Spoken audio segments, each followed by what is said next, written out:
Hey, good evening, everybody, and welcome. Happy Live with Colorado Beef. It's Wednesday tonight that we are live, but if you're watching it after the fact, maybe another day of the week. But welcome, and thanks for hanging out with us tonight. My name is Chef Jason. I am proud and honored to represent my friends at the Colorado Beef Council. They always sponsor our monthly live events. We sure do enjoy going live and talking about beef and answering questions. We've had a few questions on some grilling basics, which is going to be our topic for tonight. But before we get started, a couple housekeeping notes. Please don't forget to leave your questions and comments down in the chat section of our live today. Up in the description section, we've got a great download for you on some grilling basics and a lot of other amazing content. And then, if you're looking for some more fun things to check out, be sure to go over to cobeef.com. That's the Colorado Beef Council website. There you will find tips, advice, you will find recipes, the beef locator map, talk about amazing. You will find local Colorado beef that you can stick in your fridge, freezers, and eventually in your belly. A lot of great things at cobeef.com, so head over there and check out that website as well. And then don't forget to visit beefitswhatsfordinner.com. That is a solid website as well. You can basically go in and say, I have skirt steak, and it's going to bring up all the recipes that show you how to use skirt steak, which is super cool. Now, we're going to do it backwards tonight. I'm going to show you where we've ended up, and then we're going to talk about how we got there. I'll give you a little bit of background, right? A little bit of the backstory. You know when you go to a restaurant and you order a steak and you get to the table, the steak gets to the table, usually the server will say, hey, could you do me a favor and cut into the center of that? We want to make sure that it's cooked to your desired doneness. It happens a lot at steakhouses. It happens a lot at your favorite restaurants as well. And the reason for that is that grilling basic of just cook it hot and fast usually starts with a really hot grill or a charbroiler or a broiler, salamander, whatever we're calling it, infrared. And they start off with that blistering heat in the beginning. And then when you add that meat in there, what happens is you're subjecting it to a lot of high heat from the sides, from the top, from the bottom. And what eventually happens is it forces the doneness in while it pushes all the juices in. And then right in the middle is where you get that desired doneness that you ordered your steak at. What I love about the grilling basic we're going to talk about tonight, which is the reverse sear. You can do the reverse sear basically two different ways. You can do it low and slow. When you're in that 180 to 200 degree range, whether you're doing it on charcoal or pellet or even gas. And then you can also do it on an intermediate level, kind of that moderate heat cooking where you're going a little bit hotter, maybe in that 300 or 350 degree range. That will work as well. Lower and slower obviously is going to take it a little bit longer. And that intermediate is going to happen a little bit faster, but you can get the same exact doneness. So what I mean by that is I ordered this medium, or let's say I ordered medium rare, or I ordered medium well. I'm going to get the same doneness on this if I do it low and slow or intermediate, because I am slowly bringing up that internal temperature at a much, much lower heat on a grill or cooking tool, and then I'm searing it at the very end. So today I did this in my pellet grill outside. I did it at 350 degrees.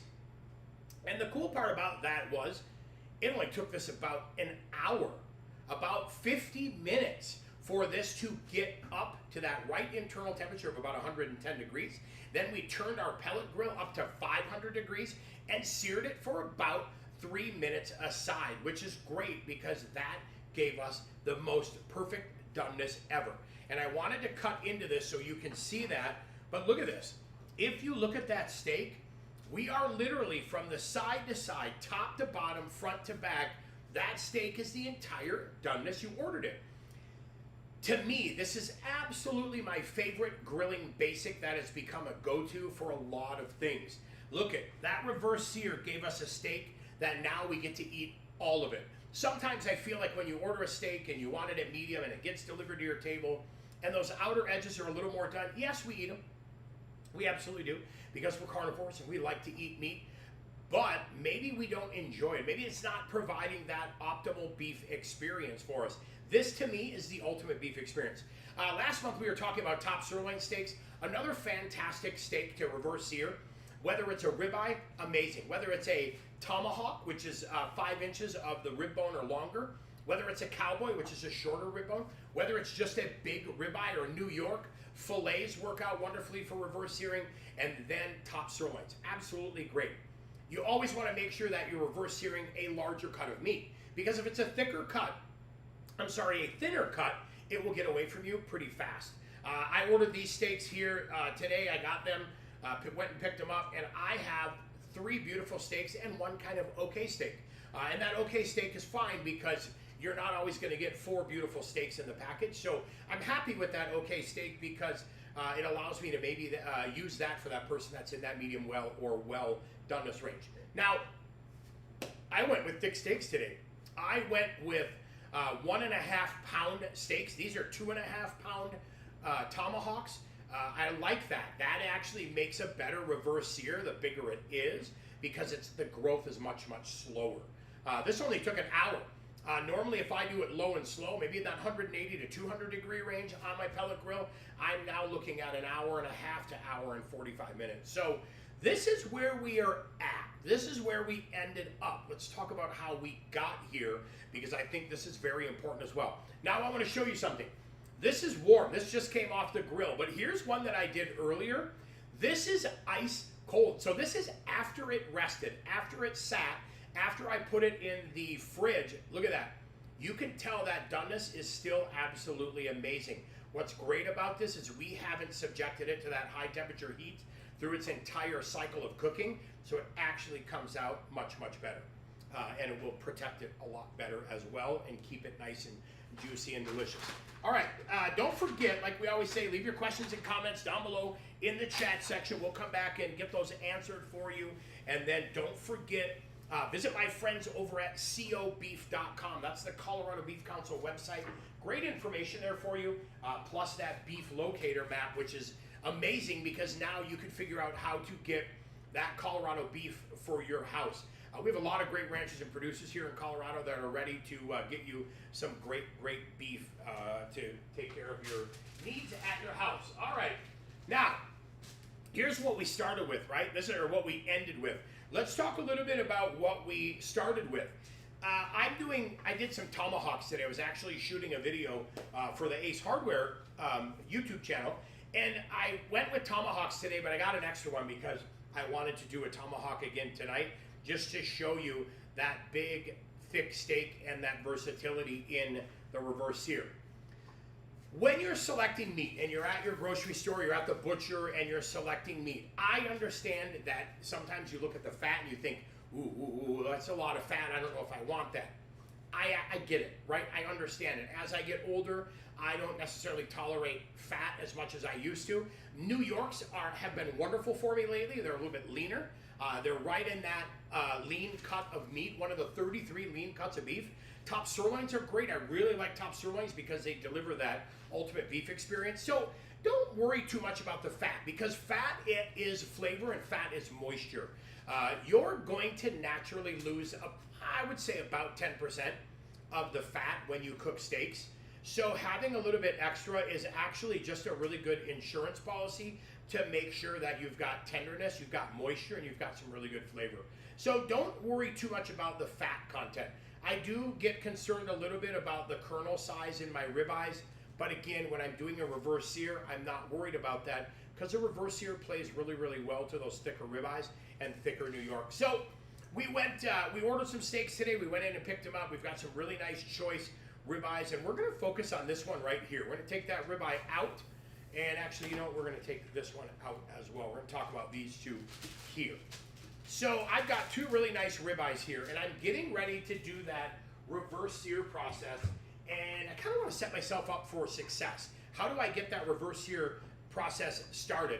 I hear a lot when people talk about grilling and barbecuing and things, they talk about the dry brine. They say, oh, I'm going to take these large cuts of meat and I'm going to dry brine them overnight. Dry brining to me is in essence seasoning the meat. It's seasoning it and giving it some time to kind of absorb and soak, if you will. The moisture in the meat will pull in some of that seasoning. I don't tend to do that overnight. I'm not a season overnight style chef or cook or barbecue guy, grill guy. I like to season them ahead of time. So what I do, we took these out of the package or out of the fridge. We're resting them here on our counter for about 30 minutes. just to let them temper a little bit. We just kind of want them to soften. And then I took them out of the package as well, so they have a chance to breathe and open up. I lifted them up off that absorbent pad, put them back down. So we're starting to let this beef kind of open up. You'll see it starts to get nice and shiny. And we want that. We want it to get nice and shiny. We want to see some of that moisture coming to the surface, because that's going to help the rub or the seasoning or salt and pepper stick or adhere to it. Now, if it doesn't, don't worry about it, because we have great binders for you. A binder is really going to help the rub or seasoning stick to your meat, but the binder is also going to help act as a release agent when it gets into that on the grill or that high temperature finishing. So we've got a good release agent. I love using Bacon Up as the release and as the binder, because Bacon Up is rendered bacon fat. So it also adds really good flavor and a little bit more fat, which also protects this just a little bit more. So don't worry too much about fat. We're gonna lose some of that, and that is okay. Now, I wanna go out and get my grill started first. That's gonna be the most important thing. I wanna head out and get my grill started up. You can do the reverse sear process on a gas grill by cooking indirect, which means you will have a couple burners controlling the heat. And you'll have the meat over the indirect side, or the side that's off. When you cook on pellet grills, by design, they are indirect cookers. So you can do it on a pellet grill as well. And then when you do it on charcoal, whether it's a kettle or maybe a big green egg or Kamado style, you will have to set that up for indirect cooking, which basically takes the heat that is directly under the food and adjusts it or pivots it to the side so that it now becomes directly involved in the cooking process. So reverse sear, you're going to start off indirect. Now, if you're going to do the long process, you're going to start in that 180 to 200 degree range, and that's going to allow these steaks to come up very, very slowly. When you're on charcoal, when you're in pellet, that low temperature is great, because it also imparts a lot of smoke flavor or some of that charcoal flavor as well. But today, I wanted to get it done a little bit faster. I wanted to see if I could do that reverse sear process at a 350 degree temperature and how that was different from what I normally do. As you can see there is no difference. This came out exactly like I would do in the pellet under low temperature. The difference may be a tiny bit of smoke flavor in the steak, but still came out absolutely fantastic. So the grill is prepped, right? We've got the grill set, and depending on what temperature range you're in, that 180 to 225 or that 350, the grill is ready. Anything you're gonna put in there, if you're gonna cook on cast iron, you're gonna put diffusers in there, heat diffusers. Make sure once the grill has established its fire and its temperature, add all of your accessories in there, and then let those heat up so that right when you get ready to cook, everything in there is heated. That's gonna help this process be more consistent and even deliver better results. Now, the steaks are warmed up. We've let them rest for a little bit. Couple things to keep in mind when you're doing the reverse sear.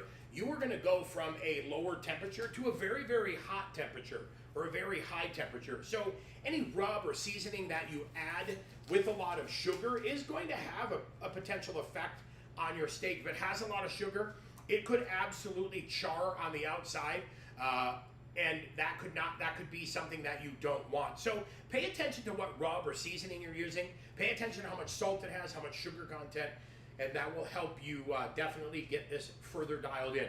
I sell rubs and spices, right? That's my business. At the foundation of cooking, salt and pepper is where it began.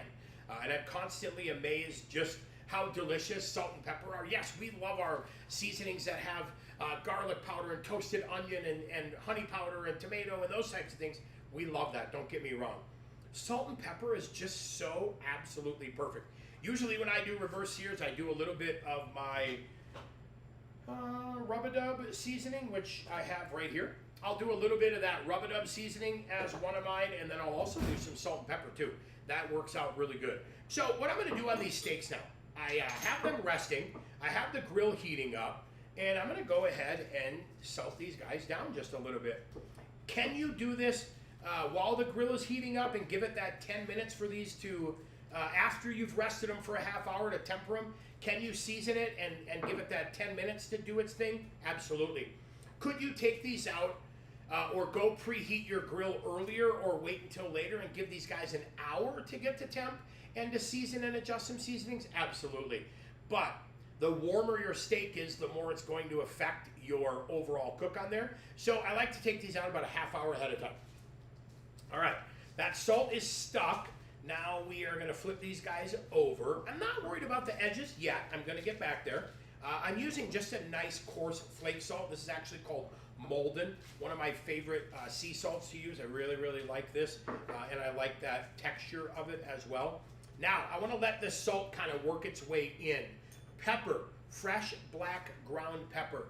I don't like big, huge peppercorns, so I wanna be super careful to not have that. So I actually grind pepper fresh, and this is just kind of something that I like, I prefer. I just want to get that pushed down as well. Now, once this is sitting there, I'm going to flip that over again.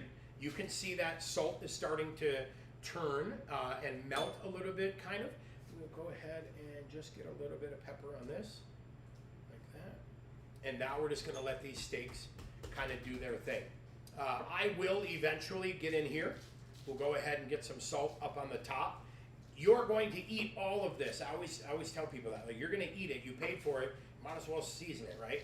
We'll get a little bit on the edge. And then we'll go through also and use the steak to kind of pull up any of the rub from the paper that you have or on your sheet pan or cutting board, I should say. So we'll go in here and get that. And we'll kind of tack that up a little bit. Now, I'm going to go ahead and let these steaks sit for just a little bit longer, and then I'll go out and verify the grill is ready. I want to make sure that grill is maintaining temperature, doing exactly what I need it to do to get ready. Now, tracking temperature on these is really important as well. You definitely, this is not something I like to run to the store and go do a bunch of errands while this is coming up to temp. I like to track this really, really good. I want to make sure that these temperatures are perfect and I catch them at the right steps along the way. So one of the things you can always do is, we've got a lot of different tech toys that you can use. Here's that wireless probe called the meter. This is great, works with an app on your phone. We've got some really nice instant read digital thermometers for going out and checking the temperature on the steak from time to time. And then if you have some of the newer pellet grills, you know that we have onboard thermometers. We've got the Traeger's got a built-in thermometer. The Weber pellet grill, the Sear wood's got a built-in thermometer as well. I like this a lot. I like being able to kind of have things, I like technology anyways, but I really like being able to use my phone kind of as that cooking tool where I can go through and set the app up. I can plug my probe into the steak, plug the probe then into the grill. So now I get to see what that steak is doing from my app, which is really helpful as well. So however you're going to track temperatures, if you're going to do an onboard, one of the things I want to do is I will load the probe into the steak. And I want to make sure that when I load it, I'm in the center here, but then I'm also going into the middle of the steak because I want to get the best temperature reading I can. So watch this. I'm going to show you right on the temperature probe where I pushed it into. So right there. And if you lay it on the top, you can see that we are right in the middle of that steak. So that is absolutely perfect. So just make sure you put that probe in and get it right into the middle of your steak so you can judge temperature perfectly, dead center. Now, I'm going to go out and put these on the grill. So once I have them seasoned and I'm happy with where they go, with where they are, don't forget too, you can always season in the beginning, the middle, and the end of your cooking process. So as you're reverse searing and you see that starting to get a little bit wet on the outside, you're seeing some of those fats come alive and those juices, absolutely you can season it when you flip them. And then when you're done, you can give them that nice little finish of seasoning as well. So now what I would do is I would take these and go put them on the grill. And then it's a matter of waiting. That's it. It's the waiting game. The reverse sear process, you have a little bit of work to do. The first amount of work you have is done. You did it right here. You picked the right steaks. You got them seasoned. And then once you got them seasoned, you are letting the grill take over and kind of do its thing. So most of the work is done. That's a heck of a lot easier than the normal way of cooking where you have to sear them and constantly move those steaks around. When you are getting after the steaks a lot with tongs and hands and pushing, pulling, flipping, turning, you're also pulling that meat apart. So any chance that it's had to kind of form that crust and lock in more of the juices, you're absolutely pushing and pulling on that crust, breaking it allowing some of those juices to kind of get out and potentially causing a little bit drier steak. So we'll go ahead, wipe off our probe here. We'll put this back in the drawer. And we are going to wipe off the cutting board super quick, and then we'll just keep going. I want to keep talking about that entire reverse sear process. All right, let's go back here. We'll get this board wiped down, get it cleaned. Yeah, the reverse sear process is just, again, it's my go-to. I do that reverse sear pretty frequently on my steaks. I do it on really thick pork chops as well. Works great on pork. Now that USDA has lowered that minimum doneness cooking temperature on pork, boy, I'll tell you, eating pork at 145 degrees is definitely that ultimate pork experience. So we'll go ahead and get these guys. Here's what I mean by that kind of meh steak. It's kind of falling apart a little bit, right? And that's okay. This is that steak now that serves that medium well or well person that's coming over to have dinner. They still get to have a delicious steak. I'm still gonna cook it right. I'm still gonna make sure it is absolutely amazing for them. But I'm not spending all that time and effort on one of those jewels of meat, if you will, which is that New York or that ribeye or that filet, those perfect cuts. All right, so we set those steaks in the fridge real quick. Now the cooking process for the reverse sear, like I said, is super easy. If you want to do it low and slow, you're gonna take that, take those steaks, put them in that 180 to 225 degree range, and then let them just slowly bring that internal temperature up. If you're looking for medium rare doneness, take the first doneness of the temperature of, or the doneness of your steak, take it to 105. And then when you sear it, then take it up to 120 and it will finish nicely. If you want that medium doneness, I'll take this up to 110, take the steak to 130 and let it rest as well. Resting is important because we know we have that carryover cooking where the steak continues to carry over potentially another temperature. So yes, when I do medium rare, I pull it at 120, but it really finishes about 125, 127. When I did mediums, I pulled these at 130. They finished at about 137 as well. So we let them kind of carry over to their final doneness. So whether you're doing it low and slow, hot and fast, or intermediate, when it comes to the reverse sear, you're going to get the best results, intermediate or low and slow. Hot and fast is going to be the grilling. It's going to push these along too fast, and then you're going to end up with an overdone steak. So low and slow and intermediate are definitely the way to go. So whatever way you're doing it, go to that internal temperature you like, whether it's 105 or 110, judging on your desired doneness. Once those steaks reach their temperature, my phone will alert me, maybe the grill alerts you, maybe the app alerts you. Once those steaks reach that doneness, what I'll do is actually take them off the grill, put them onto a tray really quick, and then turn my grill up to get it ready for the searing process. So I definitely want to sear them at the end. So once I've raised their internal temp, taken them off so that they can cool down and slow down a bit, excuse me, then I'm going back into the grill and I'm going to sear them probably 2 to 3 minutes aside, depending again on doneness. But I want to sear them about 2 to 3 minutes aside. These guys were brought to 110 degrees today.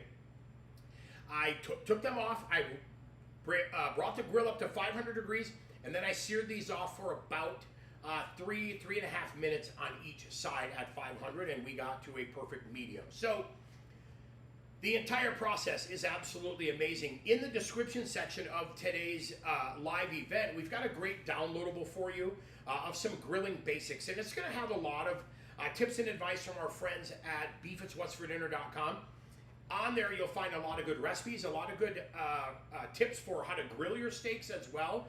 If you're intending to do the reverse sear process, please always make sure you start with a bigger steak. It is so much easier to control that temperature on a larger steak versus starting with a thinner steak, and it just gets away from you way too fast. And then you end up with a well done steak, and you're wondering, how did I get to well done when I was trying to do a reverse sear?